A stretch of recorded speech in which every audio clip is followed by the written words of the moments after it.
అందరికీ నమస్కారం అండి. Welcome to our channel. Andhra Pradesh రాష్ట్ర ప్రభుత్వ ఉద్యోగ పెన్షనర్ల జూలై నెల జీతాలు, పెన్షన్లపై ఆర్థిక శాఖ కీలక ఆదేశాలు జారీ చేయడం జరిగింది.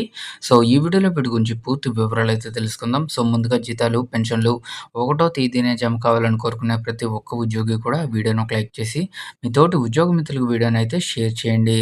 ఛానల్‌ని ఫస్ట్ టైం గనుక విజిట్ చేసినట్లయితే తప్పనిసరిగా సబ్స్క్రైబ్ చేసుకొని పక్కనే ఉండే బెల్ సింబల్‌ని యాక్టివేట్ చేసుకోండి.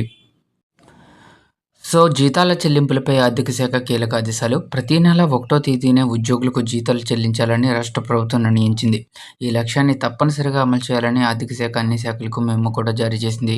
అన్ని కార్యాలయాలు జీతాల బిల్లులను వెంటనే IFMS integrated financial management system పోర్టల్లో అప్డేట్ చేయాలని ఆదేశించింది. జీతాల బిల్లులు సమయానికి అప్డేట్ చేయకపోతే సంబంధిత డ్రాయింగ్ అండ్ డిస్బర్సింగ్ ఆఫీసర్ డీడీఓలపై చర్యలు తీసుకోవాలని శాఖ అధిపతులకు సూచించింది. అయితే ప్రస్తుతం 3,900 మంది ఉద్యోగుల ఆధార్ వివరాలు ఐఎఫ్ఎంఎస్ సైట్‌లో అప్డేట్ అయితే కాలేదండి. వీరిలో సుమారు 1,900 మంది ఔట్‌సోర్సింగ్ మరియు కాంట్రాక్ట్ బేస్డ్ ఎంప్లాయీస్ అయితే ఉన్నారు. ఇక ఆధార్ అప్డేట్ సమస్యల పరిష్కారం కోసం ఉద్యోగులు సచివాలయంలో ఆర్థిక శాఖను సంప్రదిస్తున్నారు.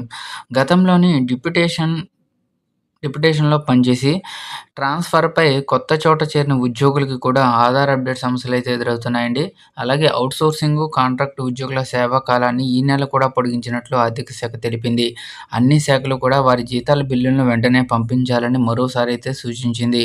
కేంద్ర ప్రాయోజిత పథకాలలో పనిచేస్తున్న దాదాపు లక్షల మంది ఉద్యోగుల జీతాలకు అవసరమైన నిధులను కేంద్రం నుంచి విడుదల చేయించుకునే బాధ్యత శాఖాధిపతులదే అని ప్రభుత్వం స్పష్టం చేసింది. ఈ ప్రక్రియకు ప్రణాళికా శాఖ ముఖ్య కార్యదర్శి గౌరవ్ ఉప్పల్‌ను రాష్ట్ర నోడల్ అధికారిగా నియమించారు.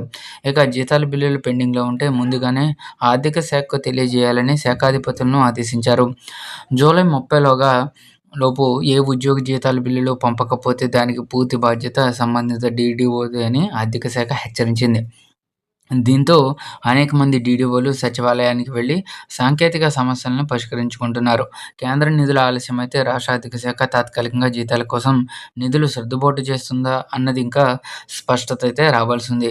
రాష్ట్రంలో ప్రతి నెల ఉద్యోగుల జీతాలకు సంబంధించి సుమారు 4,500 కోట్లు, పెన్షన్ల చెల్లింపులకు 2,500 కోట్లు అవసరమని అంచనా.